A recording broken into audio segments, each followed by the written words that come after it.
All right, are you ready? Yes.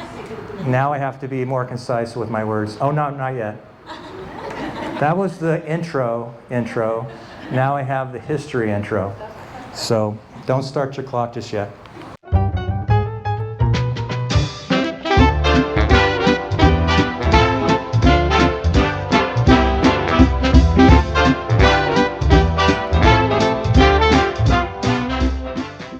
All right, so a few months ago we had a board of directors meeting, and it was voted that I was going to give this presentation about the history of Corona.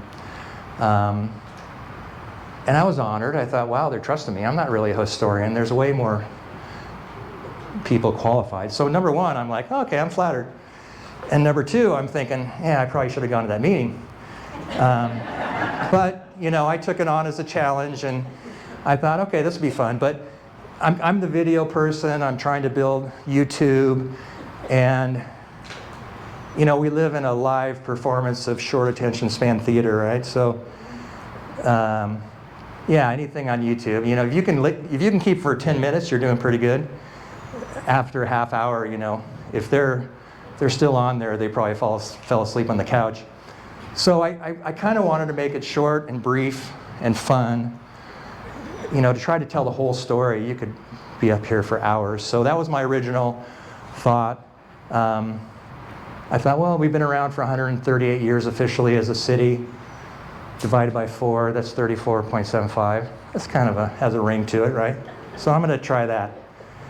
And then number two, I can be long-winded, as you might be figuring out right now. So I knew I had to put a time limit on myself. You know, I've been known to take 15 minutes around a campfire to tell the story of lighting my propane fridge in my 1978 Dodge Diplomat motorhome. So I knew I needed some restraint, so that would help. And plus, I'm not a historian. Lastly, I'm not a historian. And I thought, oh, if I give this, I'm gonna mess things up. So I thought, okay, 34.75 minutes. If I make mistakes, all right. I don't have much of an ego at 61 years old, but I thought if I make some mistakes, I just gotta say, oh, I only had 35 minutes. Give me a break. So I launched into this, and then I figured out, this is impossible. This is impossible. I'm reading stories about a 10 by 10, our first wooden jail, and all of a sudden I'm fascinated reading a story for 30 minutes about our first jail. It's like, okay, this is tough. So then I thought, okay, I'm gonna bait and switch with y'all here, and I'm gonna change the title to The Story of Corona. I thought, okay, it's not the history of Corona, it's a story. Story's a little easier, right? You don't have to tell every tidbit, you can be a little more general. I'm going to tell the story of Corona. And then I went back to the drawing board and I thought, who am I to tell the story of Corona? I'm just I forgot to tell you, I'm a retired firefighter in town. That's where I came to Corona in 1986. I was supposed to introduce myself. I'm just a fireman. What am I doing? Tell them the story. What right do I have to tell the story? So then I changed the name again. So the new name, before the clock starts, is Fred's Story of Corona. In 34.75 minutes. All right? So what do you think?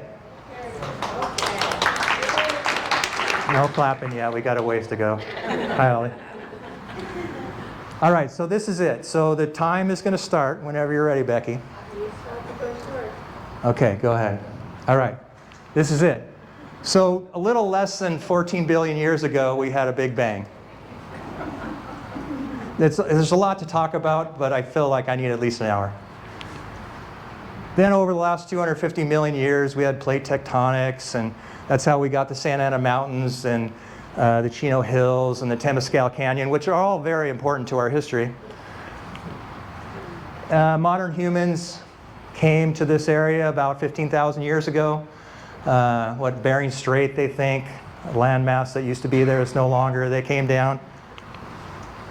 Indigenous people have lived here for that period of time. Hunter-gatherers, a lot of tribes. We had a lot of conflict and conquest for California.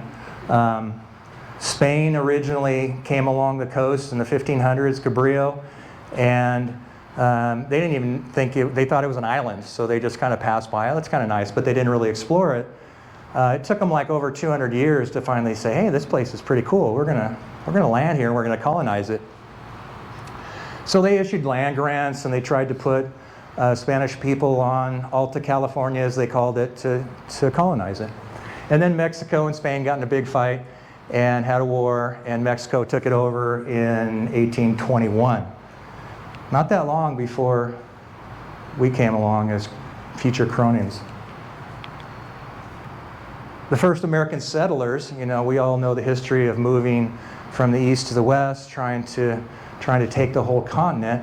1841, 1846, you know, the two parties, most infamously the Donner Party, came across the Sierras. They both had a heck of a time coming across the Sierras. Donner was in the winter time, you know, they're eating their boots, and it was a tough road, but they both made it here. And a short time later, we discovered gold, Sutter's Mill in Middle California. And that just created a gold rush. And a ton of migration.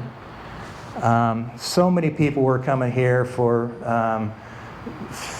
during that period that it triggered basically most states that came into the U.S. had to go through a territorial stage. California just bypassed that because we had so many people moving here, and we were able to become the 31st state in 1850.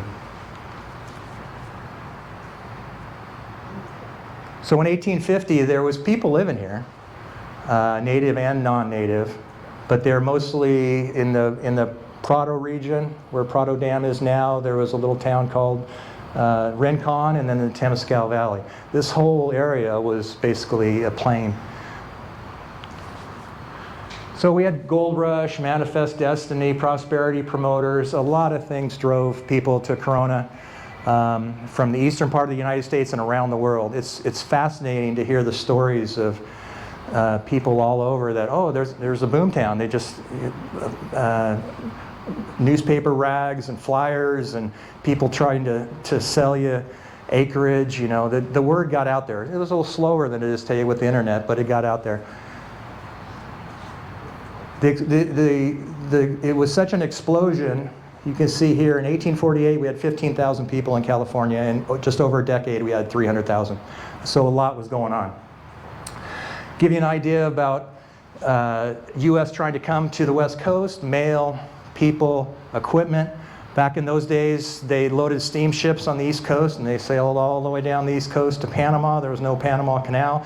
They took it all off the steamship. They put it on horses and donkeys and canoes through the Isthmus of Panama. Eventually they had some railroads. Then they loaded it all up on another steamship on the West Coast, and they come up the West Coast and then offload it.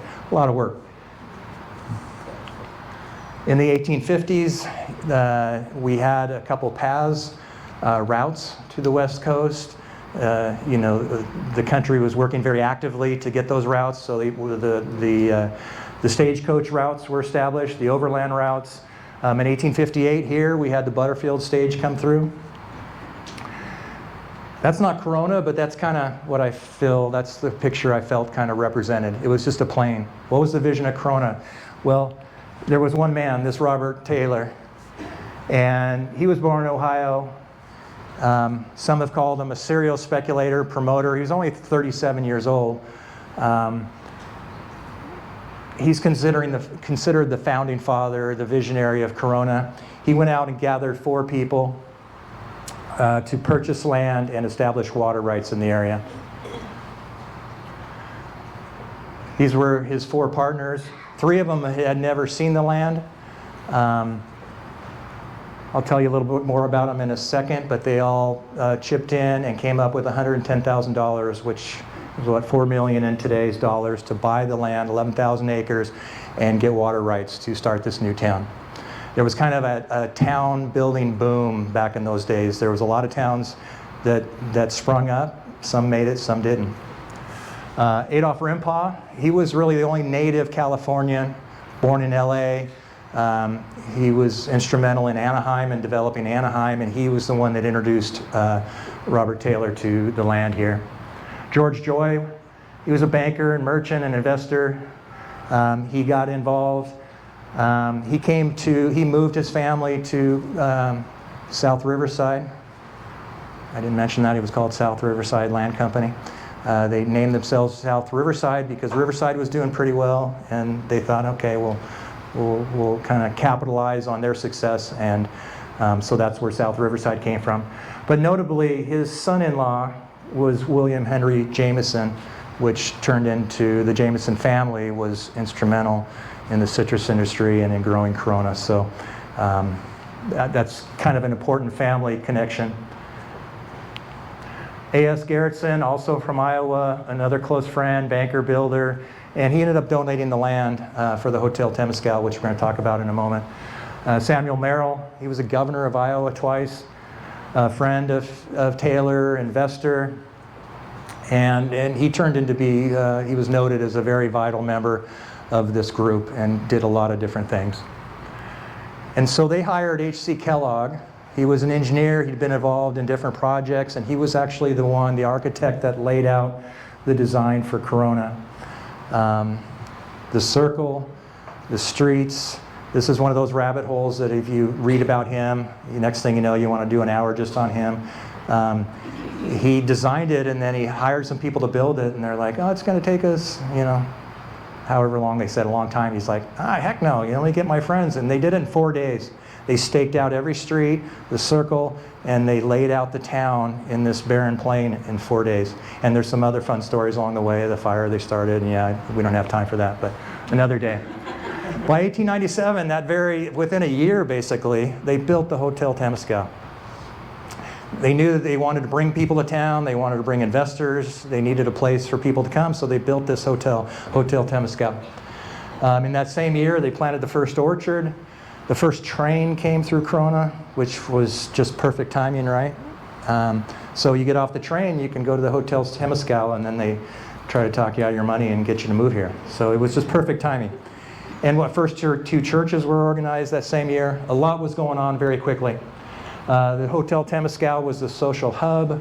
It was beautiful. There wasn't much else here, so there wasn't many other hubs to choose from. But they had grounds. They had parlors and dining rooms, so anything going on in town happened at the Hotel Temescal. I read the 4th of July became a major event in the early history. It was a big party, and it still is today. We still have a 4th of July parade, and we've kind of carried on that tradition. So the late 1800s and early 1890s, late 1880s and 1890s, we grew very quickly. We became a prosperous town. The commercial center at 6th and Main grew very quickly, and within just a few years, residents pretty much had everything they needed here to get by. Victorian homes started going around the circle, primarily on Grand Boulevard. Eventually they went inside the circle, but the first few Victorian homes were on the boulevard. And we started having successful ranches and grows because that's what the vision was. There was a scientist that came through before Taylor even and said this is perfect citrus growing dirt coming down from the mountains, the water you have. It was slated that this would be a great place for citrus. So that was part of the original plan. We didn't have a gold rush, but we had a tin rush. Happened in the late 1800s. There was tin up at where Lake Matthews is now, and that created a buzz. I mean, people were sending money from England to get into the tin trade, and they mined a lot of tin, put it in bars, and sent it back to England in the day. But just like most precious metal booms, there's over promises and under performance. So it didn't last all that long. Side note, I don't have much time, but Tin Mine Canyon, I always hike up there, and I thought, okay, yeah, there's tin mines. And then I found out, no, that was actually illegal alcohol places that they went up there and oh, I'm mining for tin, and then the whiskey comes out. It might be another presentation there. Educating our children. Early on, there was, the folks of town knew that they wanted to, education was a priority. There was a sophisticated bunch. They came from money. They wanted educated children. So in 1887, we only had 10 or 12 kids in town, so they built a schoolhouse, small wooden schoolhouse. And within just a couple of years, they built the South Riverside School, this beautiful brick building in the same location at 8th and Howard.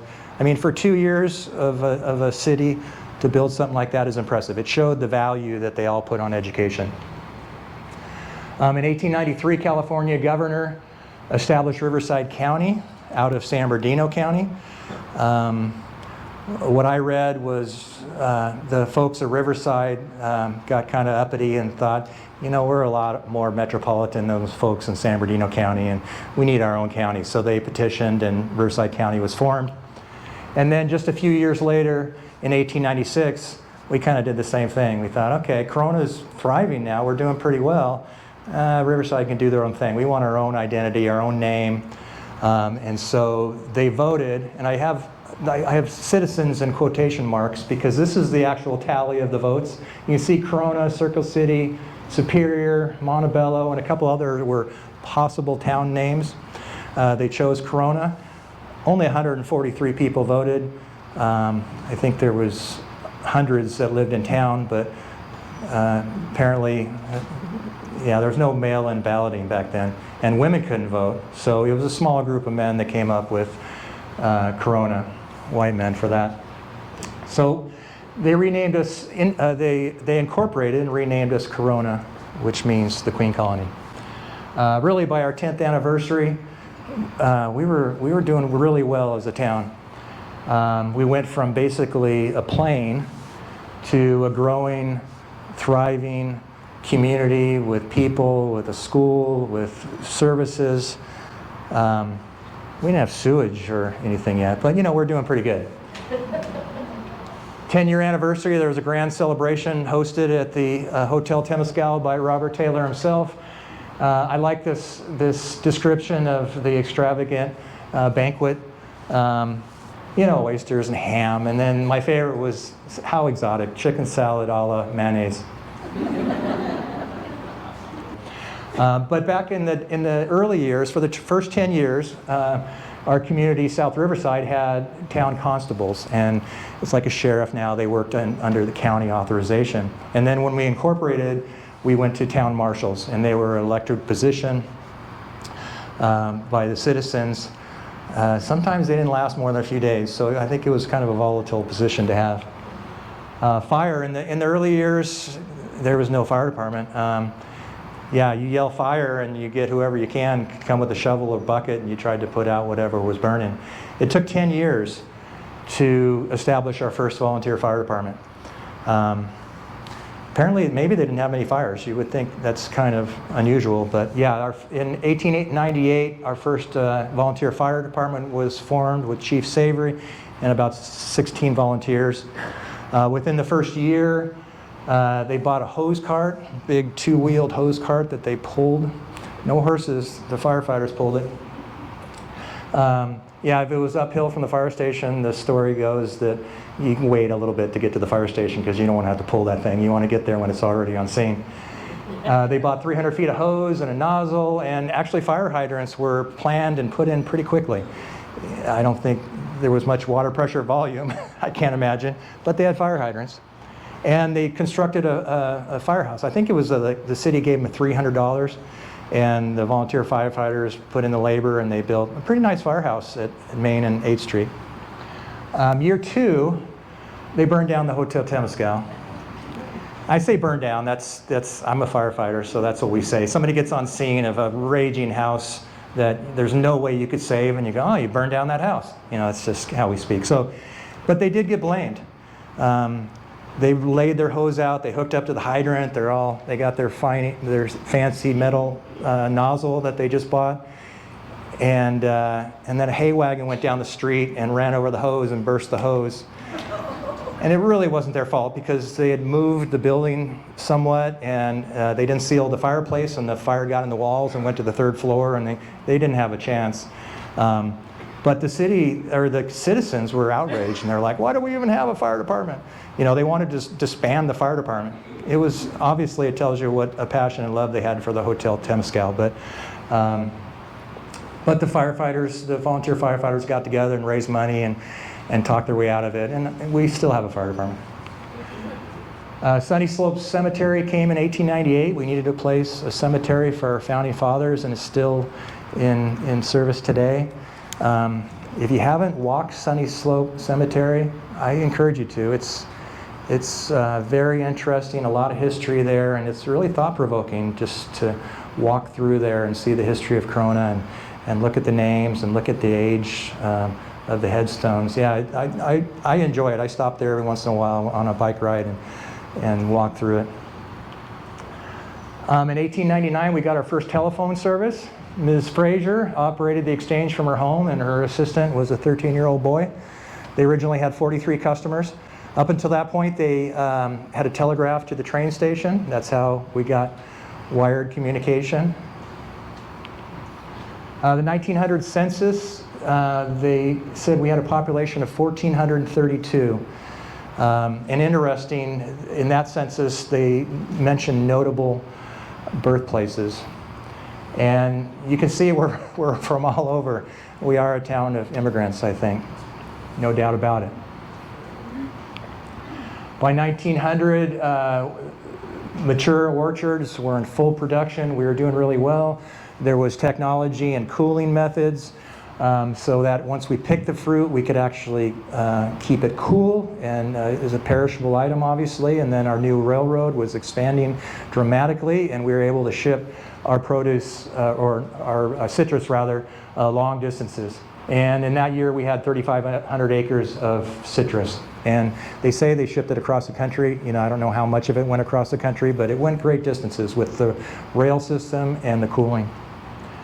In the 1890s, similar to the school district, we wanted to educate people. They wanted a library. There was a lot of individuals that tried to start a library. The first libraries were just like a shelf in a storefront with some books. And then we had a new YMCA, and they got involved trying to form a library. I mean, you know, the men, I think, messed it up and didn't do very well. So the women came along, and Women's Improvement Club there was already the group of ladies that were volunteering, and they kind of took it over. And then the Women's Improvement Club was officially founded in 1899. And then I think they were instrumental in 1900 going to the city and saying, we need a public library. So thank you, Women's Improvement Club.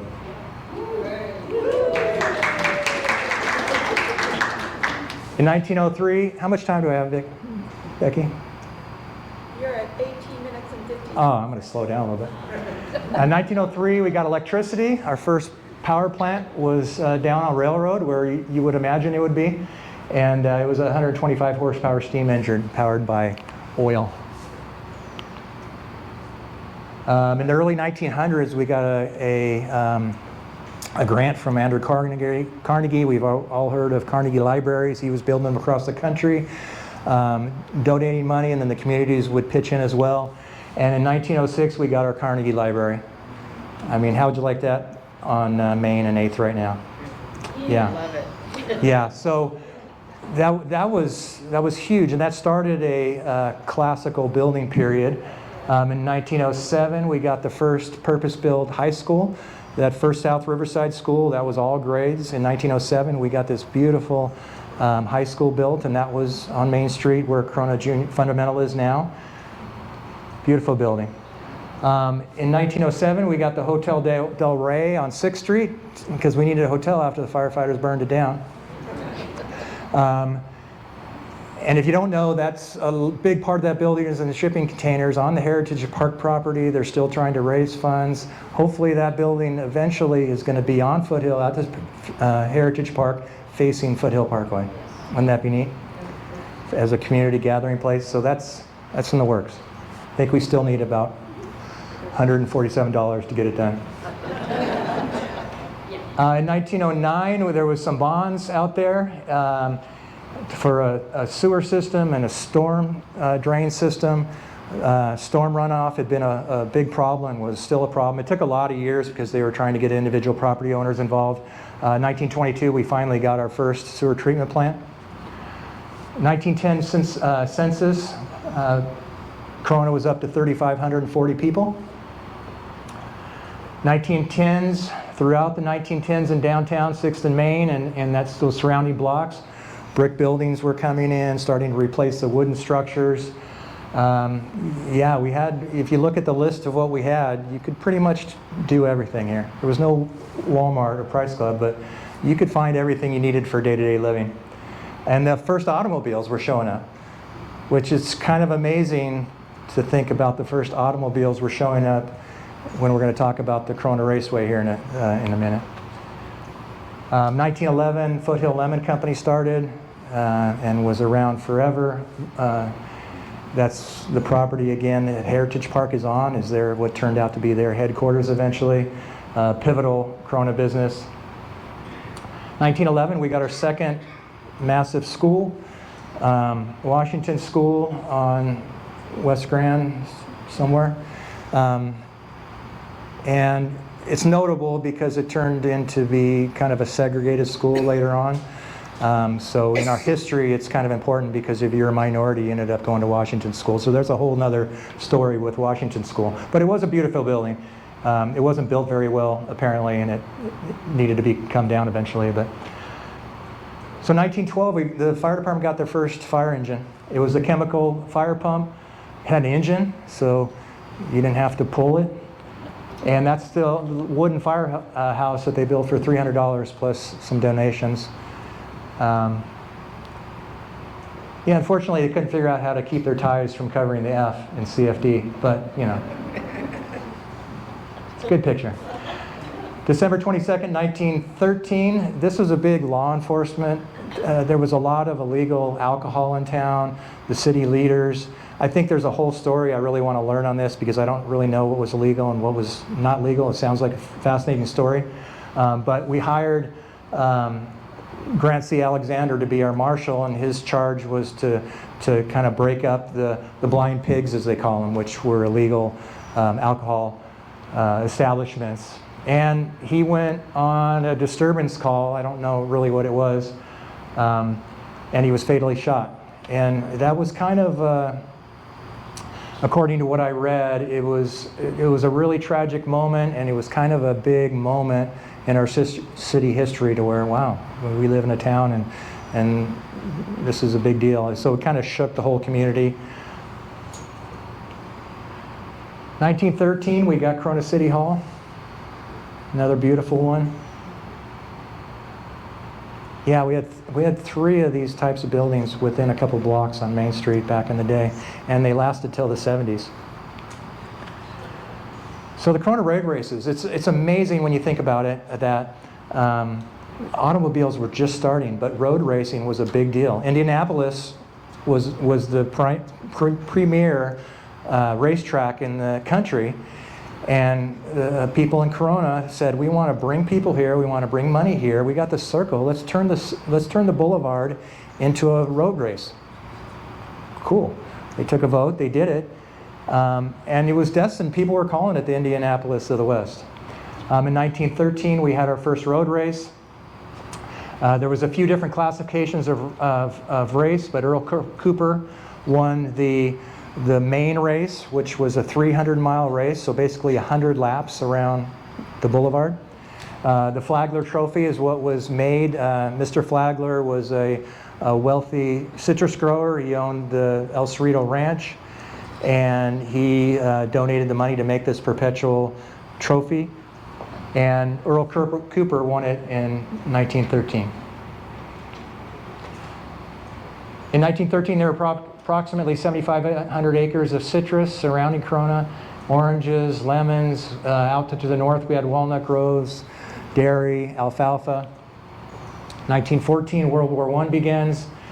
1917, we got into the war. We don't really know how many people from Corona went and served in World War I, but we do know that 10 people that lived in Corona died. One of the first, I think, was Husted, which the park on Taylor is named after, I think, right? Taylor? And yeah, it was a big influenza break in 1918. So a lot of people that died in that war died in combat, and a lot of people died from the flu on foreign soil interesting story and sad. In 1914, we had a city treasurer and tax collector, May Grow, and she was the first woman in California to hold that office. So I thought that was kind of neat and worth mentioning. In 1914, Eddie Poland wins the trophy. He sets a world record for averaging 87 point something miles an hour average. So that's 100 laps around the boulevard. That's pit stops, a blown tire. So he's going 105, 110 miles an hour around the boulevard. And he won the first place in the open category. There was only an open category that year. And we do have some commemorative T-shirts in the back, Eric. In 1915, the Exchange Lemon Products Company.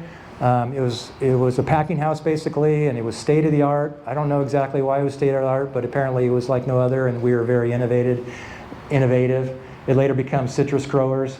1915, we didn't have a road race, so we had them in 13, 14, and 16. 15, we didn't have one. It was a real rainy season, so the roadway was in bad shape, and then they couldn't find a good person to put it on, so we skipped 15, which ended up kind of costing us. The first 2 years of the road race, we had over 100,000 people come to town. What was our census? A couple thousand? Yeah, there's stories of airplanes dropping flyers around to get people here. Yeah, it was a big, all the biggest racers in the country came to Corona for the road race. 15, we didn't have one. This is from the Corona Courier, our newspaper at the time. 1/4 of the population is what I thought was interesting. 1/4 of our population was involved in citrus. That was what we did here. That and road races. Exchange Byproducts Company, another interesting tidbit. We had so many lemons that they're like, well, what do we do with the lemons? So they started a research and development facility to figure out things to do with the lemons that people didn't want to use and eat. And that's where we got citric acid and all these other things that some of us think aren't that great anymore, but we are innovative in coming up with all those ways to preserve our food. 1915, we got our first Pacific electric red car through town. That was the Metrolink at the time. It was just a passenger train. It didn't last all that long, but you could get to Riverside in a mere, 55 minutes on the red car. Hour 50 to San Bernardino. So, it was, not everybody had a car, and those horses weren't that comfortable, so this was a big thing. April 8th, 1916, the third Corona road race happened. This was supposed to be one of our best races. They took a year off, which kind of hurt our reputation, and some other races sprang up, so that I think we only had 25 or 30,000 people come, and then it was an extreme heat wave, so that drove people around, coming out and watching a road race when it's 100 and whatever degrees it was. That kind of hurt, but Eddie O'Donnell took first place. It's a pretty fun picture of him. I like that. Again, these were the most famous road racers in the world at the time. Unfortunately, there was a nasty wreck that year.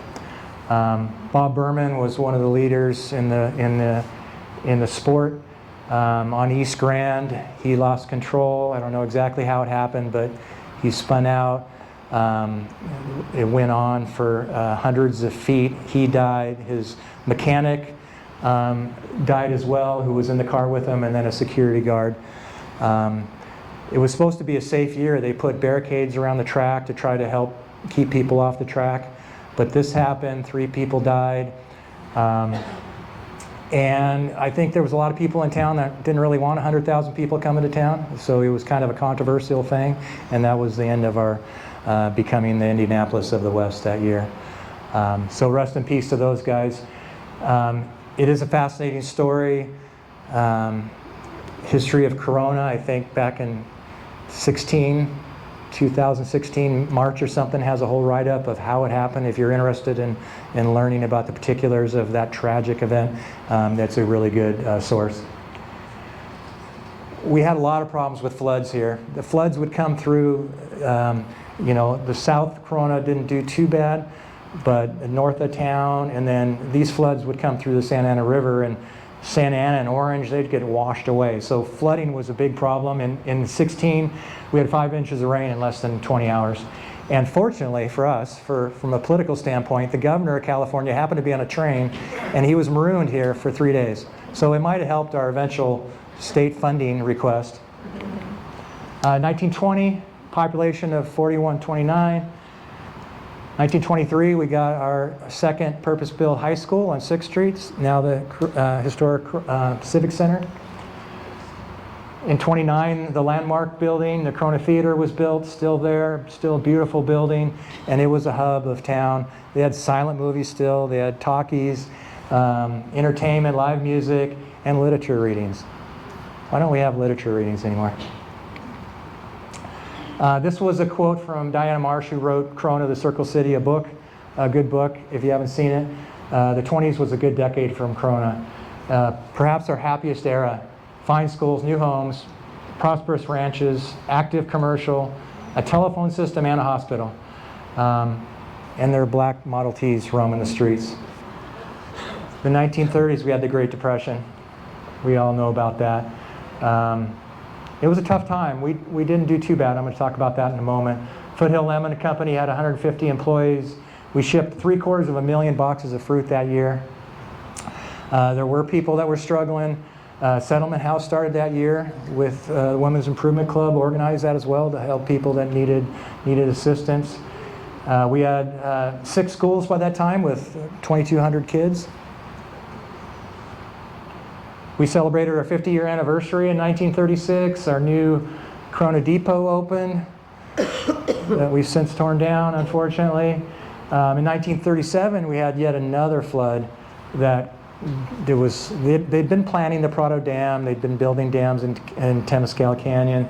This was kind of the last straw that it's like, okay, we got to do something. The federal government came in, and the Army Corps, I guess back then, I don't know, built the Prado Dam because it was just such a devastating, from upriver all the way to the ocean. Towns were just devastated before we had the Prado Dam.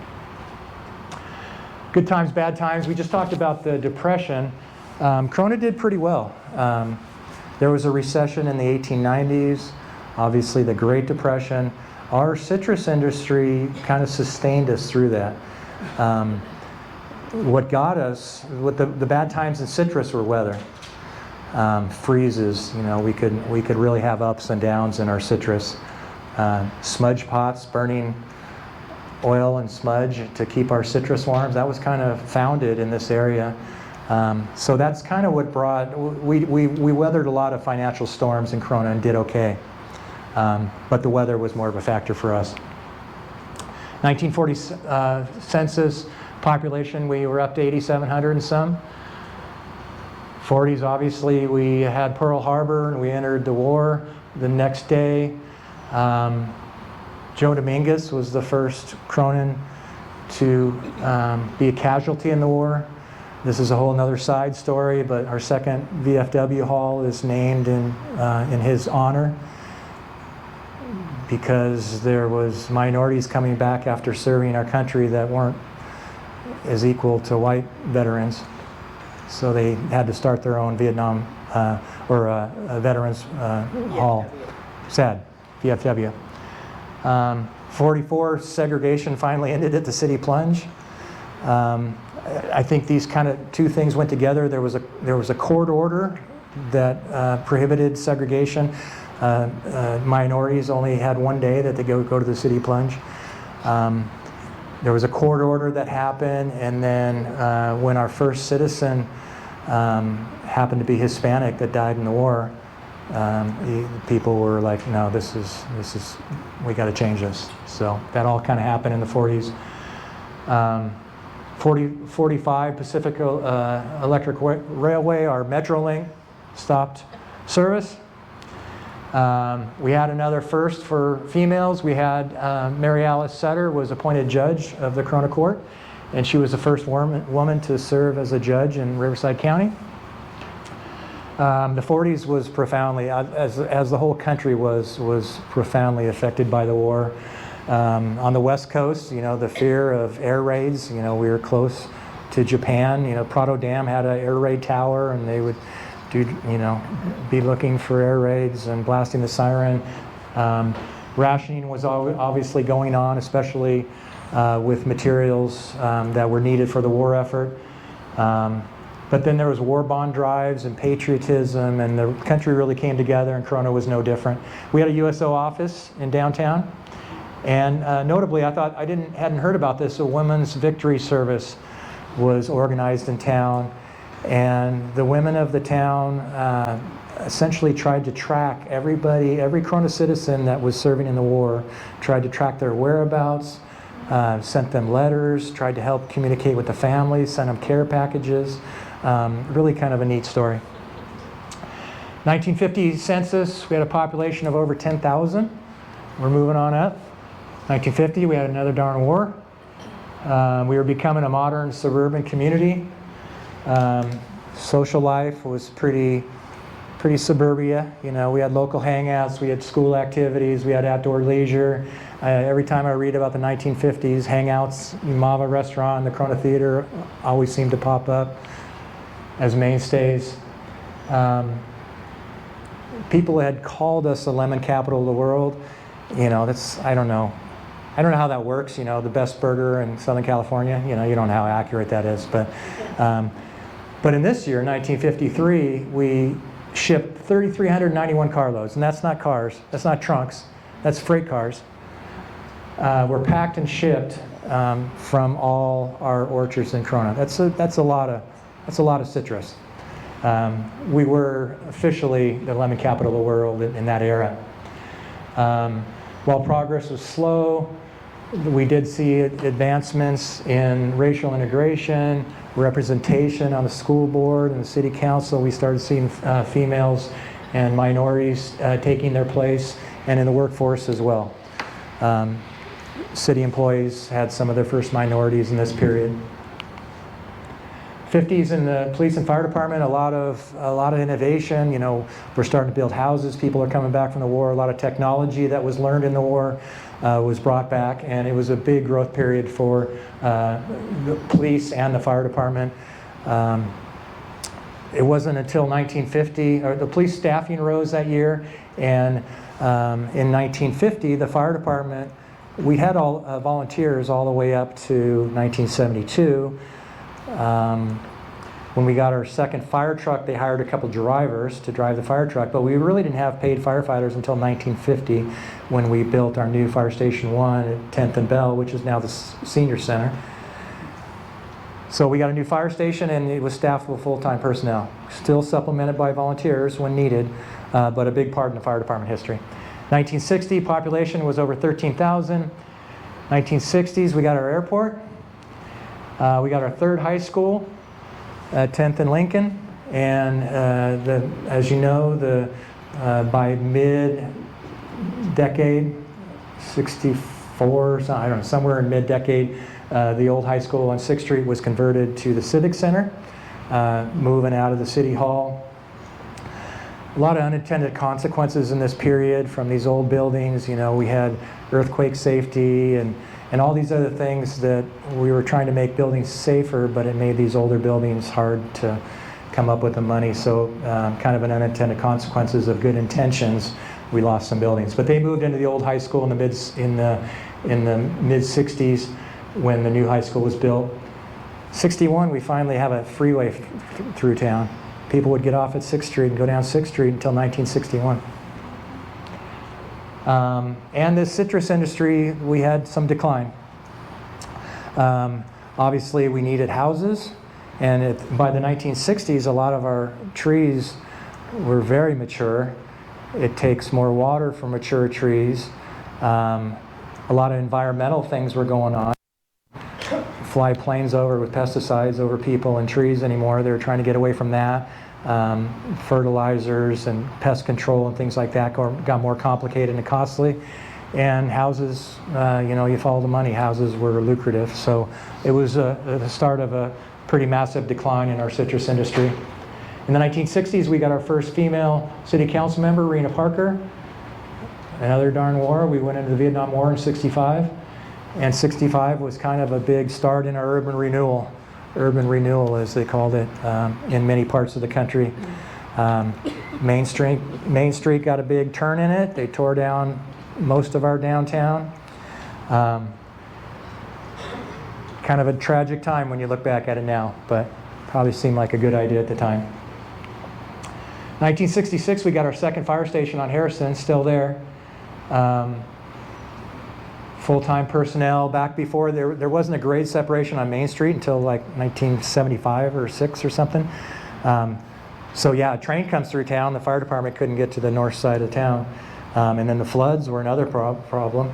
There was times just before this fire station opened that, yeah, the flood kept the fire department from that side of town for a long period of time. So in the 60s in the fire department, big boom time. They really wanted to modernize the fire department.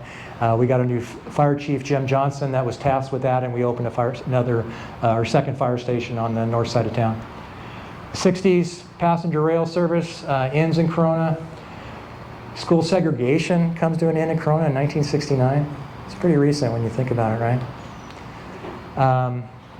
And we had significant social and cultural upheaval as we did across the country. Yeah, it was still a lot of discrimination. You know, the Chicano population in Corona, there was some riots, there was some unfairness going on, and there was some pushback. So we weren't immune to that kind of thing. 1970 population was 27,000. 1970 urban renewal continued. Carnegie Library closes. When this location opened, this has had a major remodel since then, but this location basically opened in 1971, and city moved out of the Carnegie Library. 1976, we had the big U.S. Bicentennial. Prado Dam got its first paint job by Corona High staff and students with the Bicentennial logo, which was just redone, which is pretty awesome. And in 77, we finally got this, this building was finally named to the National Registry of Historic Places and then torn down a year later. And there was a lot of outrage for that. Really, within just a few years in the 70s, we lost 3 or 4 of those prominent buildings. And really, but the Heritage Room and this society kind of came out of that outrage. And you talk to old timers that were here, and it's still a devastating part of Corona history that we lost all that. The 70s, a continued move from our agricultural roots, growing population, a reputation as a commuter town. The economics were tough to keep going versus home construction. By 1980, we had a population of 37,000. Sunkist Growers closed in 1982, and Silencing the Whistle, I wasn't here, but yeah, shift change down on Joy. They used to blow the whistle. And it's, I mean, now at my house at Chase and Main, I can hear the train horn just in the distance. And it was kind of one of those things, the whistle would go at Citrus, and it's like, oh, it's noon or whatever it was. So that was silenced, kind of an interesting time in history. We lost rail service in 1984 in town. In 1986, we had our 100-year celebration, and it wasn't until '89 that the 15 came through town. I came in '86. The '80s were a lot of growth. Yeah, we were the fastest growing city and for our size in California for quite a while. And in just a decade, we over doubled in size. South Corona was in full development by the time I got here in '86. And traffic is a problem. Although I've seen traffic pictures in the 40s and 50s, and it was backed up, but there was only 2 lanes. But in that time, everybody was moving from Orange County and LA County and driving, so I think there was a lot more commuter traffic, but it was a big problem. All right, how much time, where are we at, Becky? You're at 46 minutes and 50 seconds. This is my last slide, and then my conclusion is next, and that stops the clock. My conclusion is in time, so I can go on for like a half hour. So 1986 to 2025. So we continued build out of single and multifamily homes, commercial and retail, coming of age. I use that term coming of age. You know, for many years, Oh, Corona. Oh, and what's there? Oh, we're just a bunch of homes, and we have some nice restaurants. Oh, there's no restaurants in Corona. People used to say that. I'm like, what are you talking about? We got all kinds of restaurants. But, you know, a lot of people commuted back to Orange County to go to restaurants and fancy shopping. But since then, we're doing pretty good. And I'm excited about the new downtown. We're going to have some upscale stuff right here downtown. I mean, we're ready. We don't have the Carnegie Library, but we have some exciting stuff going in downtown, and it's going to be a place for people to come again. 6th and Main, our downtown, and I'm excited about it. So that's something that's going on. We got beautiful parks, churches, recreational opportunities. And sorry, there's still traffic though. But it's because everybody wants to live here, right? Because it's such a great town. So anyway, thank you all. I'm sorry we went through that last section, but most of you all probably have personal memories from 1986 on, and I appreciate you listening and your attention.